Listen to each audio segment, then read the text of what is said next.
And then you should be able to get the stream link. Oh, so I can pull it up if people have questions and stuff on Yeah.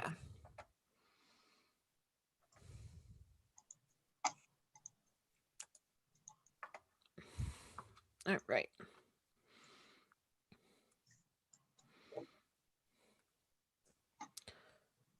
We'll give it another minute.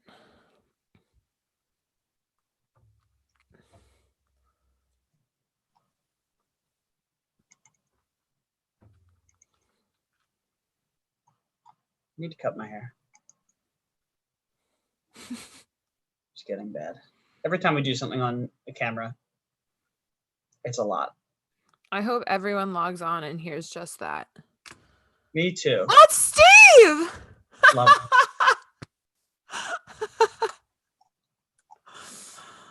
Aw. This makes me so happy. If I can give anyone that ammo, it's probably him. All right. All right. Well, do you want to do this? To Steve. Yeah, just us and Steve. Very apt. Oh, this makes me happy though. Okay. Kev, how you doing tonight? I'm still at school. That's crazy. Why are you still at school? We just finished back-to-back jazz rehearsals. So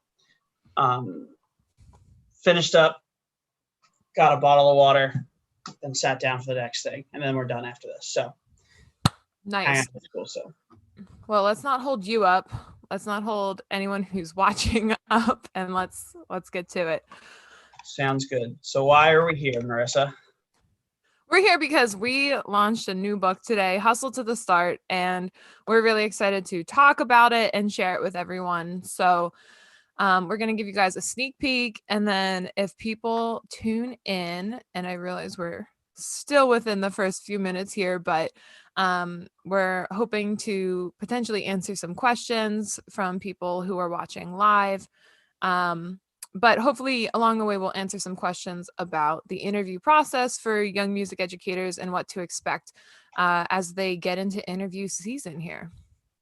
So as we get started, as we wait for people, I'm sure they know at this point if they're here for this, but as you mentioned, what is Hustle to the Start about, or what does it cover exactly? Wow, it covers how to prepare and take on the resume or professional document writing process and the interview process specifically for music educators. And the part about it being specific to music educators is important because it is a little bit of a unique process for music teachers as opposed to like core class teachers, because we're performing. Oftentimes e-portfolios are a lot more important than just a regular paper portfolio. You're preparing to not only interview but perform, potentially teach lessons, all right in your interview. So can I ask, as we talk about what it's about and kind of why we decided to do what we did, for obviously, since we're talking about interviews, this can be applicable to anyone that's getting ready to maybe switch jobs in those different ways, but we're gearing most of what we're talking about to those pre-service members of the community, the juniors, the seniors in college, and they're getting ready to do stuff. For you, thinking back to it, it's easier for you to think back to it than it was me. How much do you feel like this was covered for you in college? Because I have my own thoughts, but I'm curious what yours were. Yeah, I think my university did a pretty good job. I remember learning a lot along the way, and I think actually some of my best tips came from my dad, who is in the business world. So he's not in education. But I'm lucky because my mom's in education and then my dad's not. So some of the stuff that I didn't think about from the education side, my dad gave me, and then all of the other education stuff was covered by my university. But because you're working on a mass scale at a university, you're trying to train a whole class worth of kids. how to prepare for these interviews, we did like round robin mock interviews, and I just remember them being hard, and you were kind of embarrassed because you were doing them in front of other people. So the meat of what I learned about interviewing just came from doing interviews, actually. But I think like my school gave it as best a shot as you could.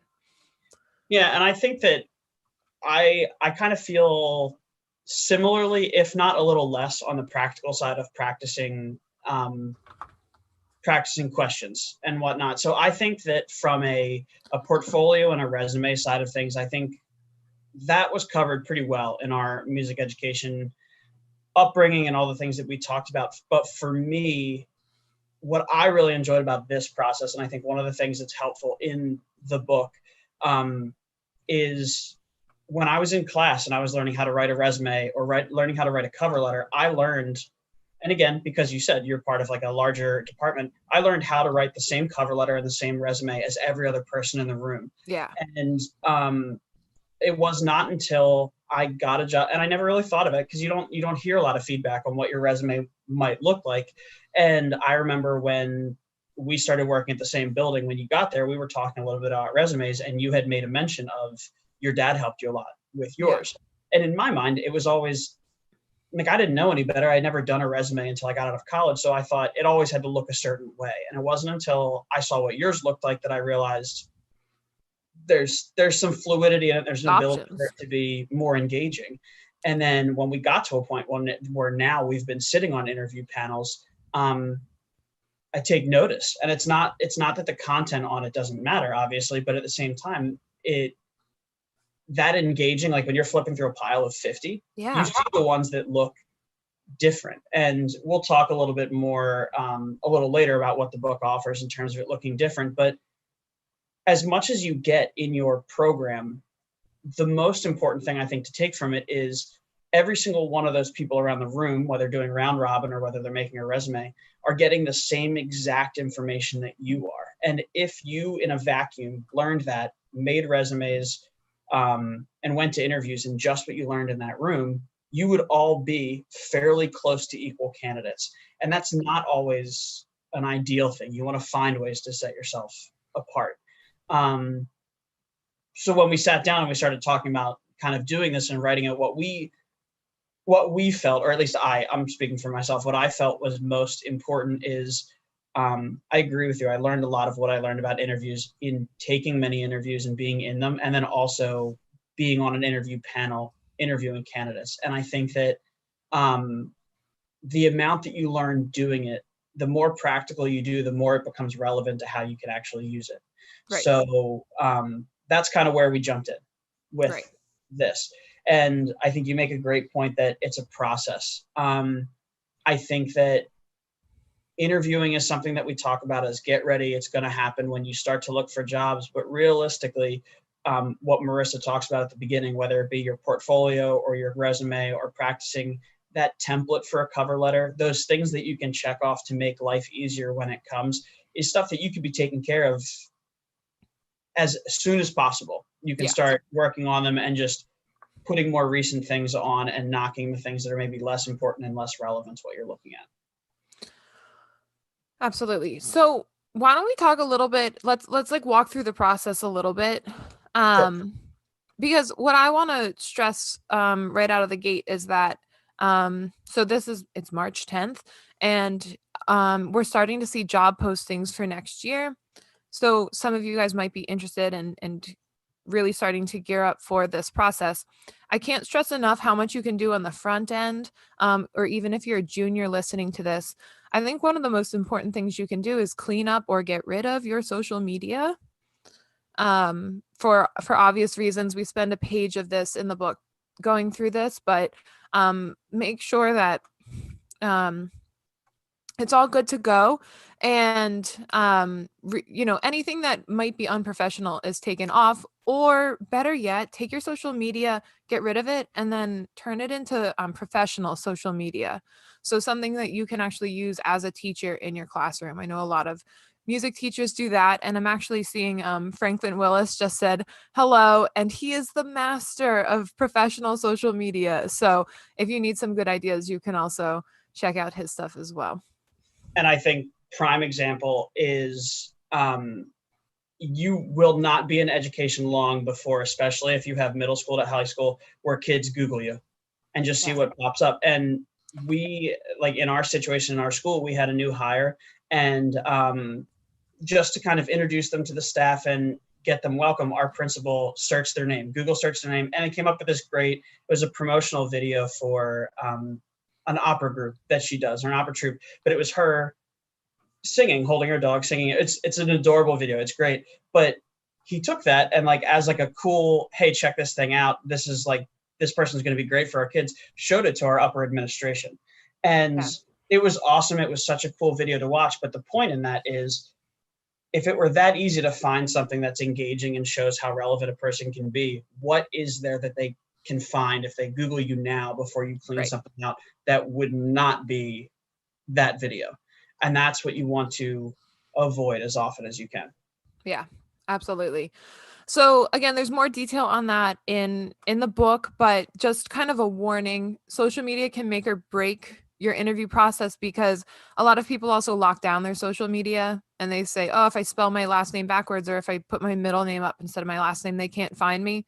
The connections are close and the world is small. People know people, so um there's a way to find you almost always. So just take note of that. And that's kind of a nice segue actually about networking. We talk about that at the very front end of the book as well. It really helps to know just people in your field. So take advantage of conferences, or when you go to events, shake hands, introduce yourself, just get to know who's around, who's doing what.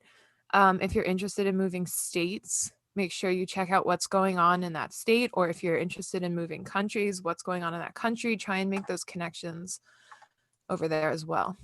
Keep in mind that if you go to school farther away from home and you have home, I know that right now is a little bit a different circumstance, but I love the opportunities when I have former students come home and want to observe. And it's, you're not necessarily doing it for a like, it's not like a nefarious purpose or anything for that. You're just making yourself more relevant and more frequent. And the more people can see you, the better. So if you go home, even if it's for spring break, high schools aren't on spring break the way colleges are. Right. See if you can pop in, just be there. It's a new set of kids. For example, we have, like we just mentioned, we have a new teacher in our building. So if someone came back and observed with us, they would meet one new teacher that they didn't necessarily have. And that's a name that they can put on their radar. And using social media positively, follow those teachers that you visit and you observe, and then see what they're doing and keep in touch with them so your name stays on the top of their pile. Yeah. All right. Awesome. So let's jump in. There's a little bit more like stuff that you can do on the front end before you're really interested in starting with the interview process. But um once you get down to the meat of the process, the first thing you have to do is come up with your professional documents, and that can be really, really daunting. So we walk you through exactly how to put a resume together, a cover letter together, and then also how to do things like follow up with the schools you're interviewing with. That way, everything is like really clean and together. You sound very professional. You look very professional, but you're standing out. And one of the things that I love most about this book is that we partnered with Lisa from Get Landed, and she has this beautiful site and a beautiful Etsy shop where she does these resume packs. And she made one with us just for music educators. And it's clean, it's simple. You can jazz it up if you want, no pun intended. You can also check out her shop and kind of marry a really cool template with the one that we include in the book. But this chapter really just gives you a really solid foundation for not only how to put together a really nice, clean resume, but also how to stand out. And one of the things I would encourage most based on what Marissa just mentioned there is especially, and again, we're gearing a lot of what we're saying towards those pre-service juniors, seniors coming out.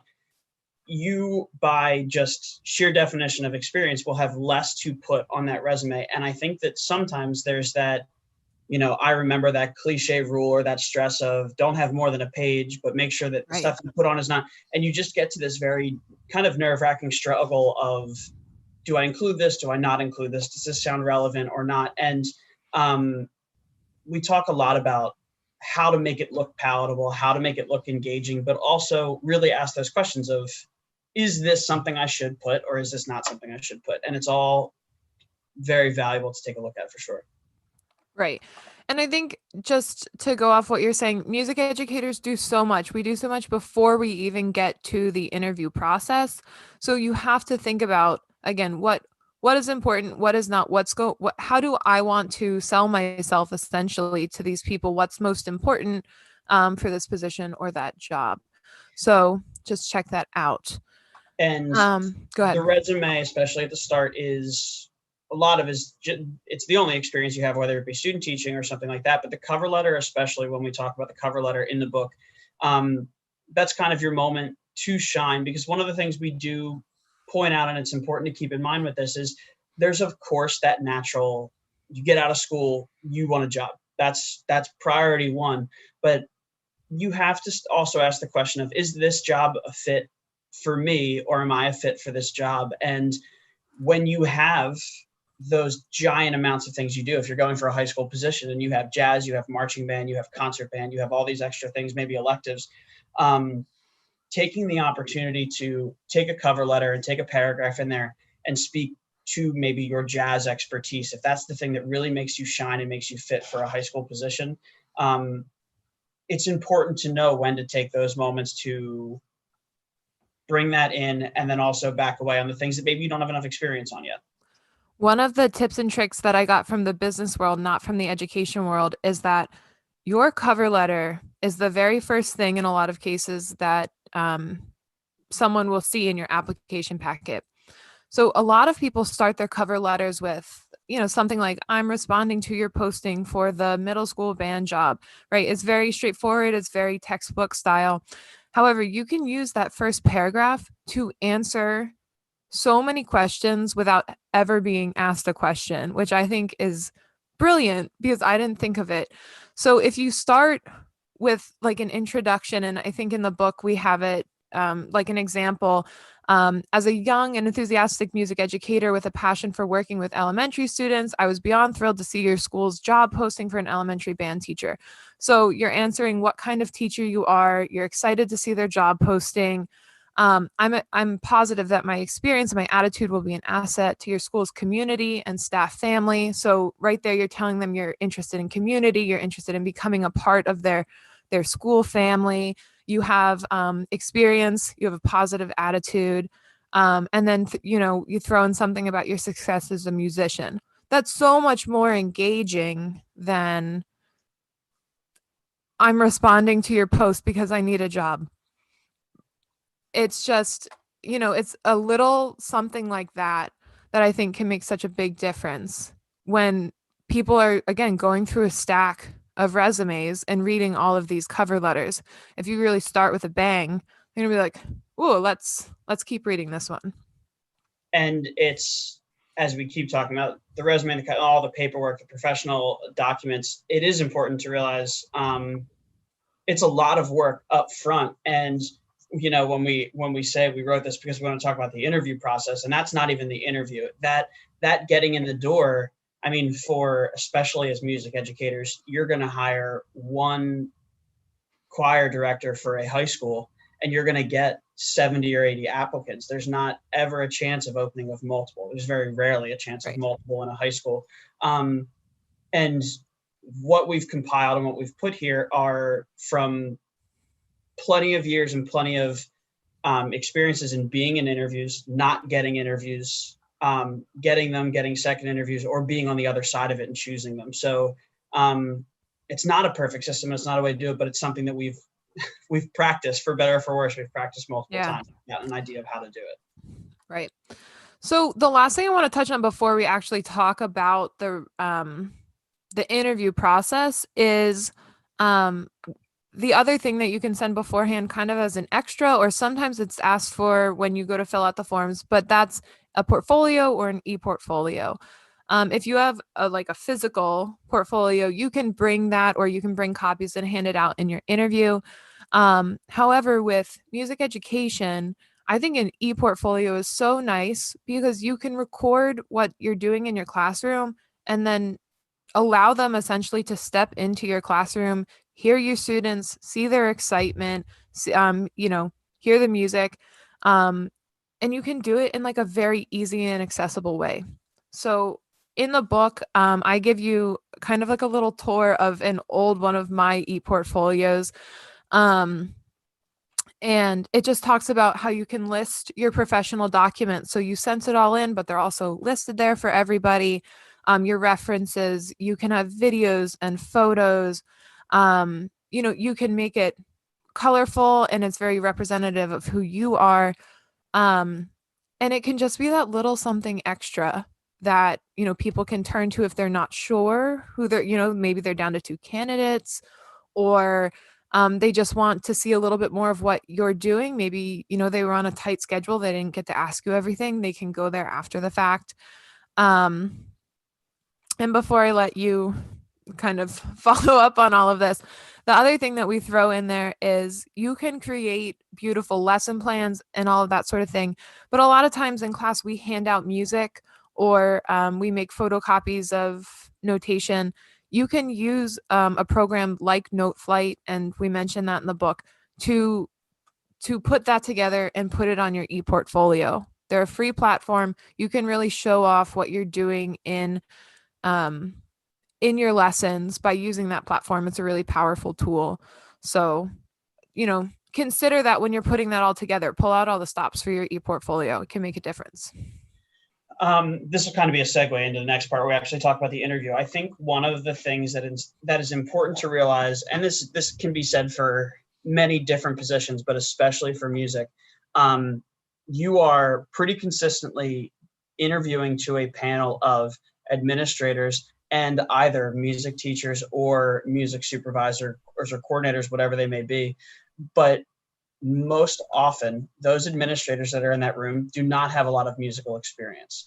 And you have a distinct advantage and benefit being in the music field, because there's that inherent student engagement that comes from what you do and what you teach. So like Marissa said, if you have this e-portfolio and you have videos of you teaching, whether it be from student teaching or camp or wherever it may be, you're inevitably going to be able to show them this enjoyment and this engagement on students' faces.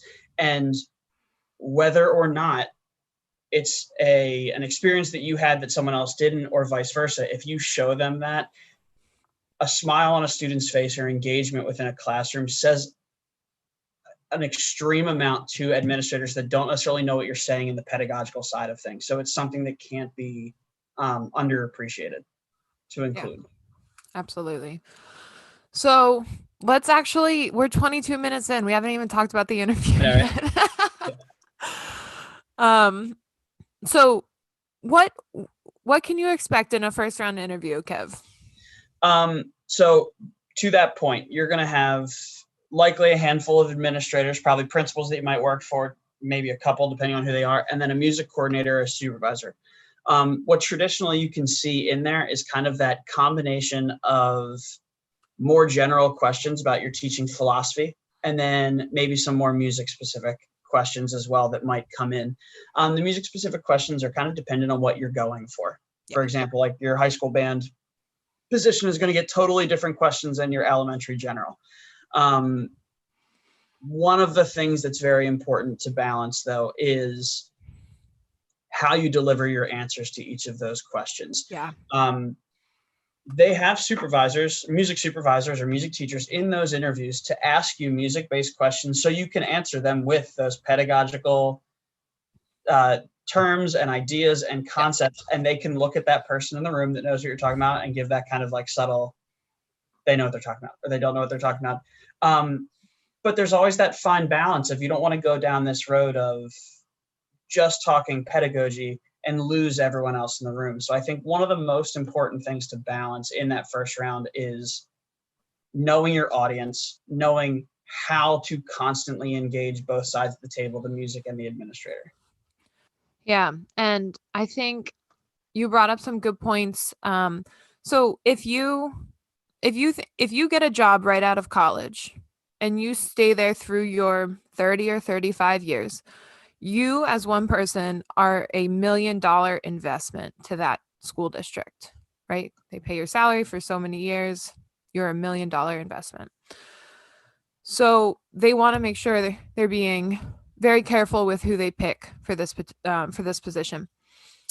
There's a few things I think you should go into the interview understanding, and you can start by researching the district.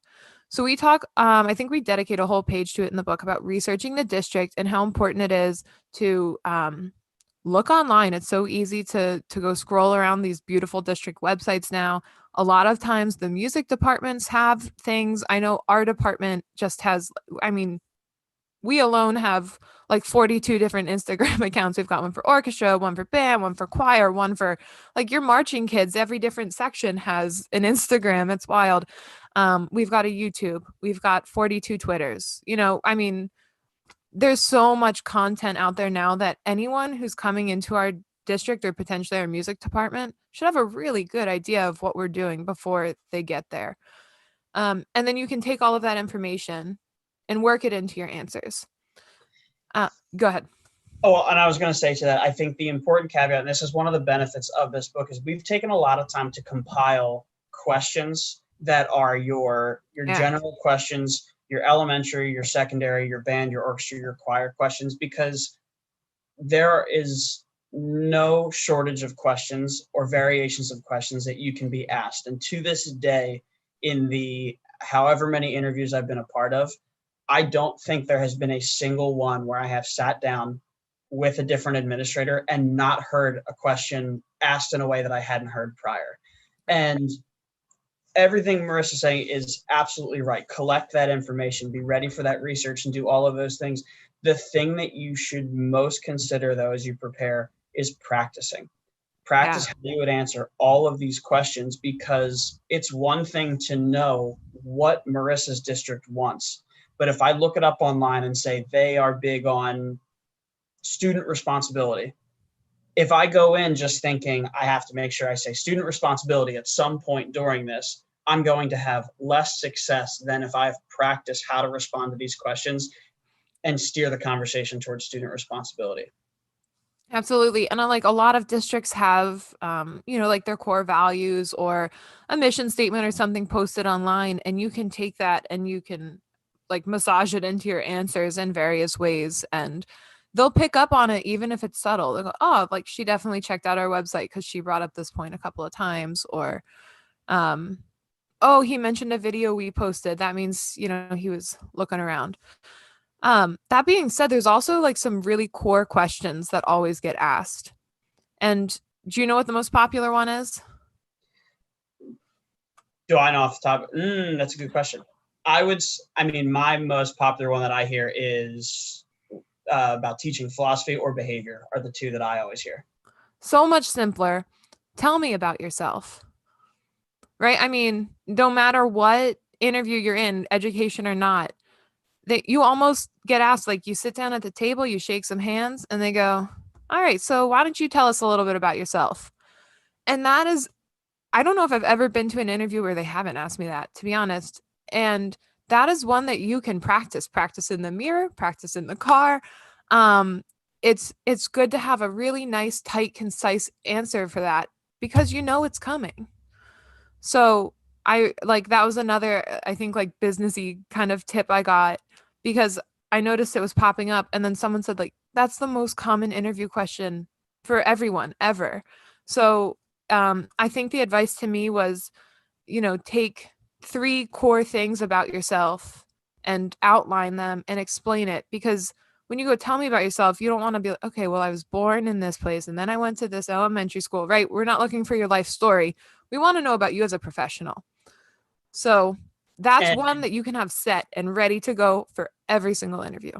and again, as we gear this towards those soon to be professionals, the reason that's so important in terms of what Marissa says is the less in classroom experience you have, the easier it is when someone says, tell me about yourself, for you to say, oh, I should start when I was 13 and I started playing. Like, that's a dangerous road to go down. Yeah. And you want to be ready to, just like Marissa said, have those concise things to mention, talk about those and move on from it, because it's so, you were there the whole time as you grew up and you became who you are. It's very easy to go too far.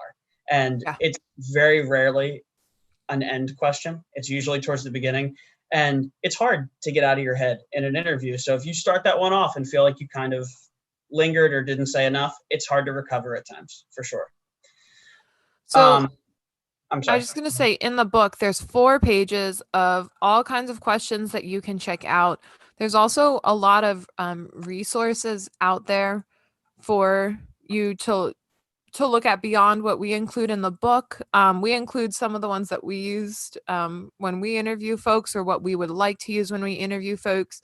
I also, when I was interviewing, because I'm a dork, I would write down what people asked me so that if I didn't get the job, I could go back and, okay, well, they wanted to know this. This seems to be a common thread running through these questions. And then I could be ready for next time. So we included a lot of those in here as well.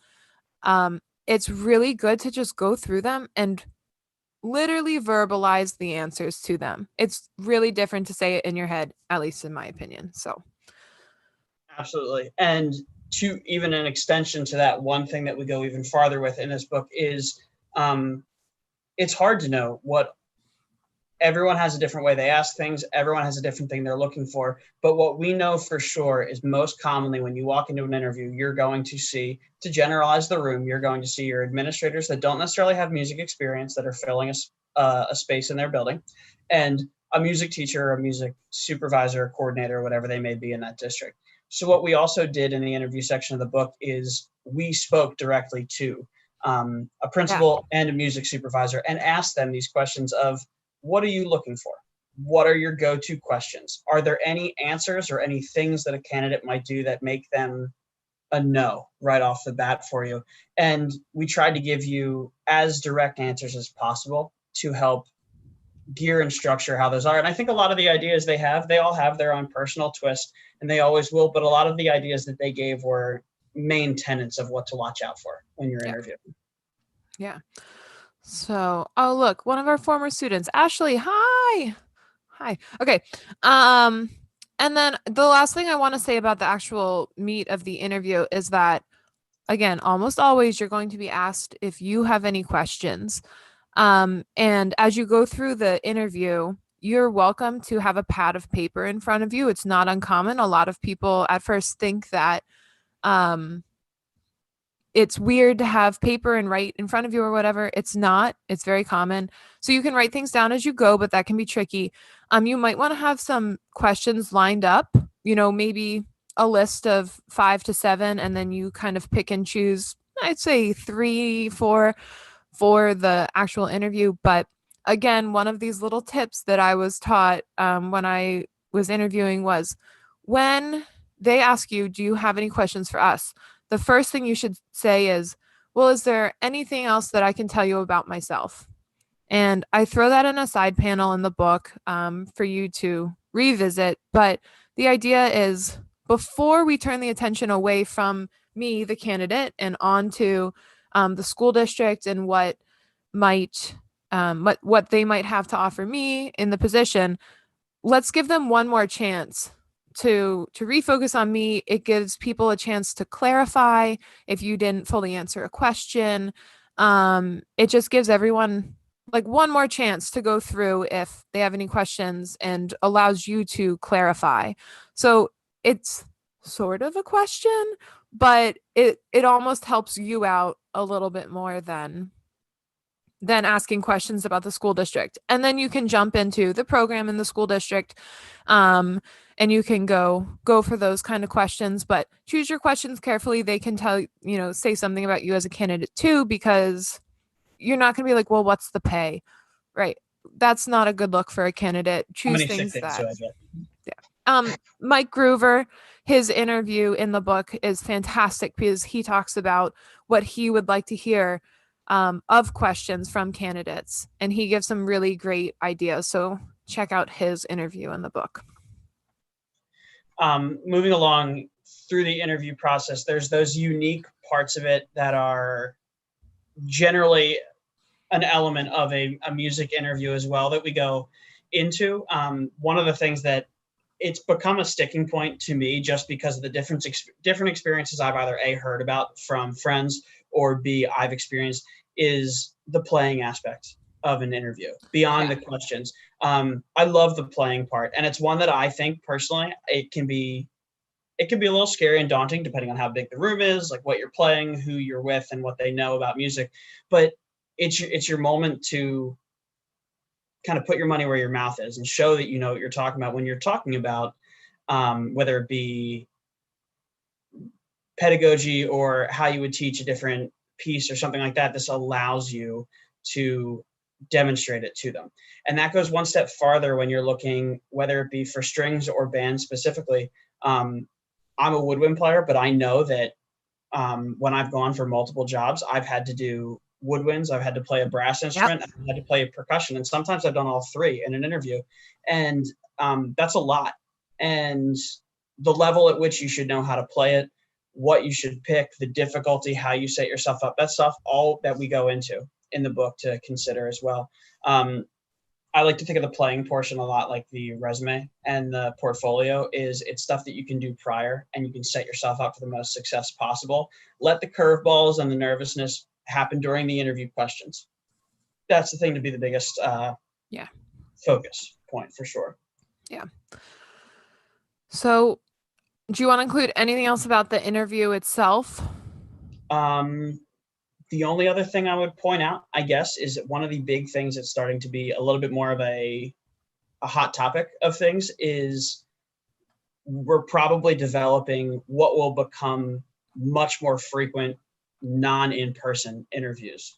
Phone interviews used to be something that would happen every so often. I know you had a phone interview before, or multiple phone interviews, but with Zoom, and as busy as Zoom has been, this opens a whole new door.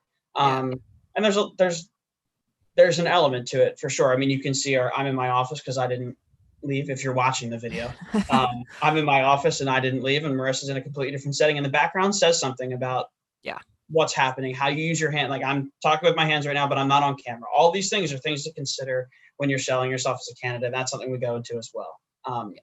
So it's obviously the bulk of it, but definitely a lot to check out in the interview portion of the book. So before we move on from the interview, I'm going to throw in here, because we found that practicing was something that we wish we had more of. We are opening up a product through the FLAT site, which is time essentially, and you can sign up similar to how you would sign up for a private lesson, but to do a mock interview with Kevin and I. So when you sign up, you'll give us your name and your information, but then you'll say I want to be a secondary band teacher, and then you schedule an hour and you basically come in like you're coming into this generalized secondary band interview, and we'll spend a half an hour running you through a mock interview, and then we'll spend a half an hour critiquing and going through things with you. So it feels very real, but there's no pressure. And you can hear in the book, we did 2 mock interviews with fantastic students from the Eastman School of Music. And Patrick, actually, he says in his interview, he hasn't done any yet at the time that we filmed, and this was just so helpful, and I think this is really good to get me started, because he has a fantastic interview, but then we talk through all of just the little things that can help him stand out here, or how to say this. A few things he wasn't sure about, he asked us about, and we had to have those conversations about, well, you could say this or you could say that, but don't say this or that. And a lot of it is just how to how to say what you're trying to say in a good way. So that's exactly what I was about to say. We mention it. There's some feedback as you watch the video. If you want to see maybe like a real time what someone interviewing you might be paying attention to, but we speak a lot to exactly what Marissa just said, where um, rather than saying kids aren't paying attention, talk about how to engage students, and just the way you use the words that you're employing in the interview to give yourself a more positive spin, keep the focus on educating the students, keep it on engaging them in a positive way. yeah. They were awesome interviews to see. And I think that what Marissa said was great earlier when she said she jots things down and then she reflects on them. That's a lot. And that's especially a lot to do in the moment. So what we're trying to say is let us do it for you. And we'd be more than willing to help do it, because everything we're speaking to has come from experience. We've been there. We've done it wrong. We've done it right. We've seen it done wrong. We've seen it done right, and we've learned from them, and that's why we've maybe gotten a little more polished with it. But we want to take the polish that we've gotten and hand it to you, because you might not have had the opportunity yet to polish. Right. Exactly. So check that out. You can buy the book, you can buy a mock interview, but if you buy them together, you get a $15 discount. Yeah. Okay. So following the interview, the big thing I think you can do is within a reasonable amount of time, I'd say within 24 hours, you should send a follow-up thank you email, thanking the panel, the entire panel if possible. Or if there was someone who's acting as a liaison, you can email them, thanking them for their time and their feedback. This is another great time to throw in your ePortfolio link that says, if you want a second glance, one more time, here's my ePortfolio. But we walk you through how to do that in the book too. A lot of what the book says is to keep it simple, right? Cover letter, simple. Resume, clean and simple. This email, same thing. Thank you so much. I appreciate your time and interest in me as a candidate. If you need more information, here's where you can go. I look forward to speaking with you again, hopefully in the future. That's an important step. And I think administrators or folks on the panel notice when that happens. They are absolutely looking. Yeah. I can't second enough within 24 hours. In all honesty, if you are local and you're driving to the interview, or if you're not, I would stop at a coffee shop, or I would drive home 20, 25 minutes, send the thank you very quickly, and go, because I can say from experience from being in interviews, usually when you finish that round of interviews, you're not leaving that room until you've at least mulled over and talked about the candidates that you've seen in that day. And keeping it simple is important. For example, I just watched you do an interview for half an hour, whatever it may be. I got what I needed content-wise, and I just sat through multiple interviews. I'm probably not going to sit and read a 3-paragraph email, but if I get a quick, oh, this is from Marissa, thank you so much for giving me the time, I look forward to hearing from you. I saw her name again in that amount of time that I'm having that discussion. That's what's most important in there. Yeah. Absolutely. So don't be afraid. I know in college I was a little timid to do that. I don't know. Is that pushy? Is that too much? It's not, do it. Yeah. And keep in mind that everyone in that room has been there and has done it, and they understand how to play the game, and they understand that you're doing that in the right way. So that you're doing it. The trick is to do it in the right way, and do it in a way that puts you in the best place for success. Exactly. So, there's all kinds of other stuff in the book as well. We talk about how to dress, what the norms are for that now. And we're also going to point out, if you have questions, if you buy the book and you're like, wait, but I still have this question, reach out to us. We've got Instagram. If you're like, I have an interview tomorrow and I don't know if what I'm wearing is right, and all my friends are in bed, I don't know. Snap a picture, put it on Instagram, tag us in it. We'll respond to you. Please use us as a resource. We're here to help. Our contact information is available in the book. So we are very accessible via email, via social media. You can find us all different ways. Kev, do you have anything to add? Just we would love to be a resource for you in any way, whether it be the book, whether it be the book and reaching out to us, or whether it be the whole shebang and it's the book and the the lesson as well. Mock I interview. haven't gone home yet.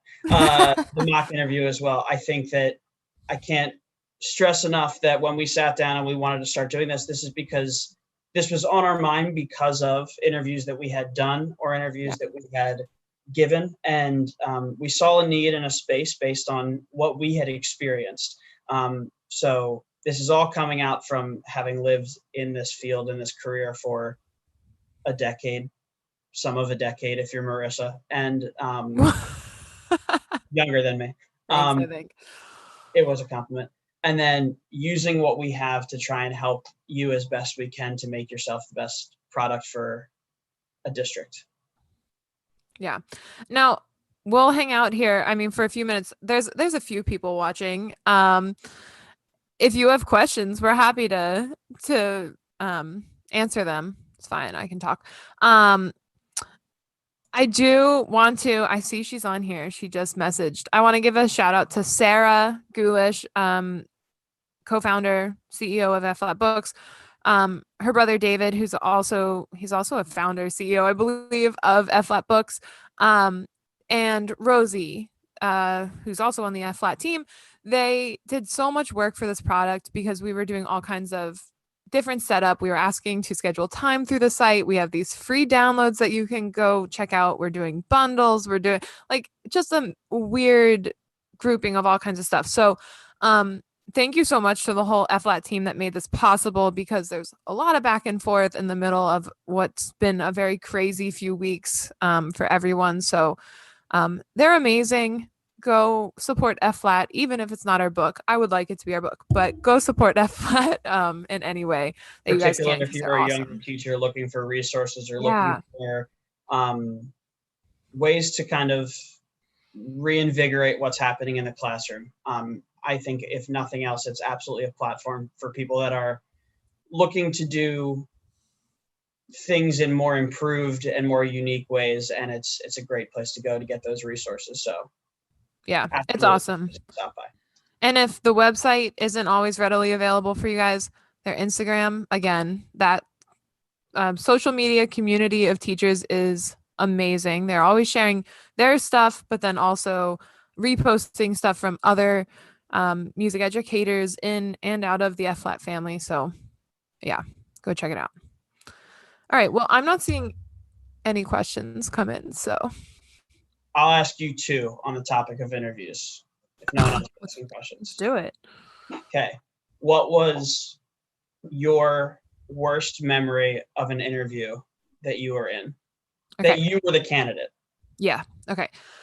I was applying for a job back here in Pennsylvania, and I was living down in Texas.